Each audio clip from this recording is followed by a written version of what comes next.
अस्सलाम वालेकुम, मैं हूँ फ़िज़ा और आज मैं आपके लिए बहुत ही यूनिक सी रेसिपी लाई हूँ। सिर्फ 2 आलू और 1 कप मैदे से आप ढेर सारे स्नैक्स जो हैं वो तैयार कर सकते हैं। तो ये कैसे बनते हैं चलिए मैं आपको बताती हूँ। सबसे पहले आलू मैश करने हैं और यहाँ मैं आपको साथ-साथ एक टिप देती चलूँ कि आलू जब आप गरम मैश करते हैं ना तो उसका जो टेस्ट टेक्सचर है ना वो बहुत ही ज़्यादा मज़े का आता है। तो हमेशा जब भी आप आलू की कोई चीज़ बनाएं तो उसे कोशिश करें कि ठंडा करके मैश ना करें। 1 कप मैदा छान कर डालना है इसमें।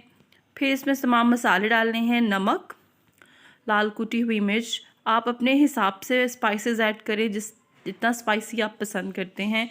पिसी हुई मिर्च मैंने डाली है, हल्दी डाली है, कलौंजी डाली है। इसके साथ इसमें तकरीबन 2 से 3 चम्मच दूध डालने हैं और फिर इसे मिक्स करना है। आलू जो हैं वो ऑलरेडी मैदे को जो है ना वो अच्छे तरीके से गूंद देते हैं, तो इसमें जो पानी का इस्तेमाल है वो नहीं होता है।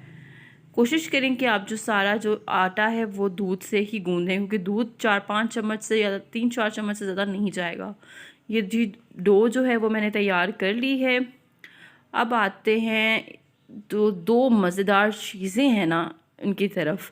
हरा धनिया और हरी मिर्चें, ये जो है आपकी इस चीज़ को बहुत ज़्यादा मज़ेदार बना देंगी।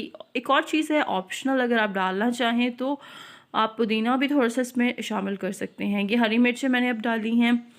अच्छा, अब एक-एक चीज़ डाल के मैं इसे आराम से गूँथती जाऊँगी ताकि ये गुन भी जाए और चीज़ें भी अच्छे से मिक्स होती जाएँ। इसे तकरीबन नॉर्मल आटे की तरह नहीं आपने गूँदना, क्योंकि इसमें आलू हैं तो फिर ये आहिस्ता-आहिस्ता पतला हो जाएगा। थोड़ा-सा गूँदना है।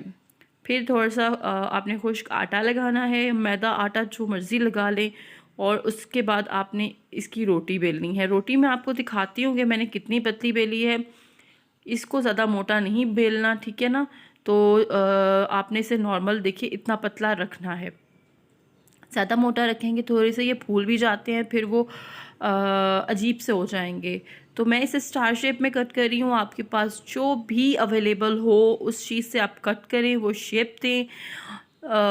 इससे एक ये होगा कि बच्चे जो हैं ना वो इस चीज़ को बहुत अट्रैक्ट होकर खाएंगे। तो अगर आप इसको थोड़ा हेल्दी बनाना चाहते हैं तो आप मैदे की जगह इसमें गंदम का आटा भी इस्तेमाल कर सकते हैं। ये सारे स्टार शेप में मैंने बना लिए हैं, कुछ मैंने बना के साइड पे रखे हैं। अब इसे मैं करूँगी डीप फ्राई। अच्छा, अब इसको डीप फ्राई करना है, लेकिन मैं यहाँ आपको एक और बड़े मज़े की बात बताती जाऊँ। ये आप जितना मर्ज़ी फ्राई कर लें, ब्राउन कर लें, जब ये ठंडे होते हैं तो ये नरम हो जाते हैं। यानी आपको इसकी ये टेंशन लेने की ज़रूरत नहीं है कि ये हार्ड हो जाएंगे। ये हार्ड नहीं होते। अच्छे गोल्डन ब्राउन करें और निकाल लें, लेकिन इसका ये मतलब बिल्कुल नहीं कि आप इसे जला ही लें। ये देखें, इसका कलर अभी आहिस्ता आहिस्ता आ रहा है। मैं आपको दिखाती हूँ कि मैं कौन सा, इसका कलर बड़ा प्यारा सा गोल्डन सा कलर इसका आएगा। मैं फिर इसे निकालूंगी। तो हर चीज़ पे थोड़ी सी मेहनत लगती है। इस पे हल्की आंच पे आप इसे पकाते रहें और देखिए इतना प्यारा सा कलर आने पे हम इसे निकाल लेंगे। उम्मीद है कि आपको मेरी आज की रेसिपी अच्छी लगी होगी और अच्छी अच्छी रेसिपीज़ के लिए मुझे सब्सक्राइब ज़रूर कीजिए।